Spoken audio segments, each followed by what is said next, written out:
You know that big, kind of noisy box outside your house? The one that keeps you from turning into a puddle in the summer and an icicle in the winter? Well, what's the deal with it?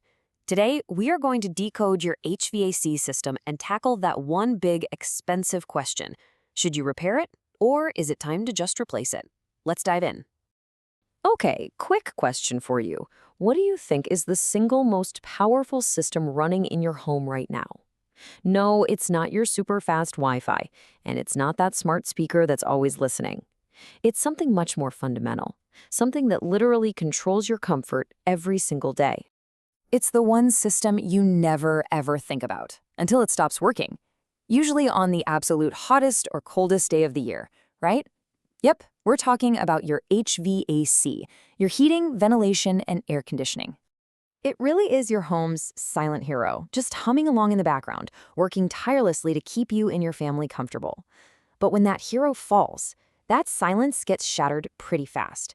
So today, we're going to learn how to listen for its whispers before they turn into full-blown screams for help. To really understand what these systems are up against, we're going to zoom in on one specific town, Gaithersburg, Maryland. Its climate is, well, it's a little crazy. It's basically the ultimate stress test for any HVAC system, and it's a perfect case study for the kinds of challenges your own system probably faces, no matter where you live. First up, let's talk about the humidity. In a place like Gaithersburg, you're looking at a sticky, sweltering 70% humidity all summer long. Now that means your AC isn't just cooling the air, it's also working double time to pull gallons and gallons of moisture out of it. This puts a massive, constant strain on the compressor, which is basically the heart of your AC unit, and can lead to some really serious and really costly problems down the road.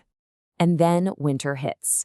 And it's not just about the cold, it's about the constant yo-yoing of the temperatures, freezing, thawing out a little, then freezing solid again.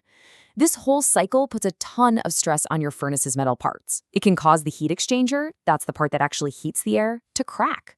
And a cracked heat exchanger is no joke. It's not just a breakdown, it's a huge safety hazard that could leak carbon monoxide into your home.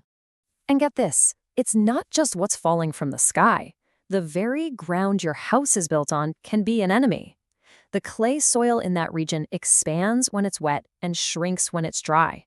This can actually shift your home's foundation, creating tiny gaps and leaks in your ductwork.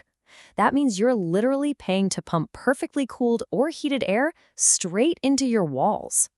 So you've got this battle going on, the oppressive humidity, the wild temperature swings, even the shifting ground. How does your HVAC let you know that it's struggling? Well, the good news is it doesn't just die silently. It actually sends out some pretty clear signals. You just have to know what to look for. Now, some of these are pretty obvious, right? If your AC is blowing warm air, you know something's wrong. But it's the more subtle signs that can save you a fortune. Did your energy bills suddenly spike for no reason? That could mean your system is losing efficiency and working way harder just to keep up. Pay attention to strange noises. A squeal might just be a belt, but a loud bang could signal a major problem with the compressor. And here's a big one. If your system is constantly turning on and off every few minutes, that's called short cycling, it's a massive red flag that something is seriously wrong and it's wearing itself out fast. Okay, so your system is acting up. You call a technician, they give you a quote for the repair, and now you're facing the moment of truth. Do you pay to fix it, or do you just bite the bullet and replace the whole thing? It's a tough decision, but luckily there's a really simple rule of thumb that can help you make a smart financial choice. It's called the $5,000 rule. And really, it's just a quick little bit of math to help you figure out if a repair is actually worth the money. The whole idea is to avoid throwing good money after bad. You don't want to sink hundreds of dollars into a system that's on its last legs anyway. So here's exactly how you use it. First, figure out how old your system is. Let's say it's 12 years old. Then you get your repair quote. We'll say it's $500. You just multiply those two numbers together. So 12 years times $500 gives you $6,000. Because that number is over the $5,000 threshold, the rule says, hey, you should probably put that $500 towards a new system instead. So once you've run the numbers, you're looking at three basic paths forward. You can focus on maintaining what you have, you can go ahead with the repair, or you can start looking at a full replacement. So let's just quickly break down what each of those choices really means for your home and for your bank account. Look, a repair is always going to be cheaper up front. There's no question about that. But you're still left with an older, less efficient system that could just break down again next month with a totally different problem. A brand new system is a bigger investment, for sure. But here's the kicker. It can be 30 to 50% more energy efficient than your old one. That translates to real noticeable savings on your utility bills every single month. Plus, you get a brand new warranty and, honestly, the priceless peace of mind that comes with it. So, how long is your system even supposed to last? Well, with regular, proper maintenance, a central air conditioner should give you a good 12 to 15 years. A gas furnace can go even longer, sometimes up to 20 years. But notice heat pumps have a slightly shorter lifespan, around 10 to 12 years.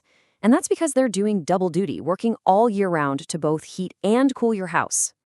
So you want to get the most life out of your system? You want to hit that high end of the lifespan chart? It all boils down to one word: maintenance. Getting regular tune-ups can catch small problems before they turn into huge, catastrophic failures. Think of it like a yearly physical for your HVAC. It is absolutely the best way to prevent a crisis call in the middle of a heat wave. If you only take away one single thing from all this, please let it be this: change your air filters every 90 days. I'm serious. A dirty, clogged filter is one of the top reasons systems fail, forcing them to work way too hard. And it is the easiest and cheapest problem in the world to prevent. So, let's circle back to the very beginning. Is your home's silent hero really all that silent? Or has it been trying to send you signals this whole time? Now that you know how to speak its language, the only question left is, what are you going to do about it?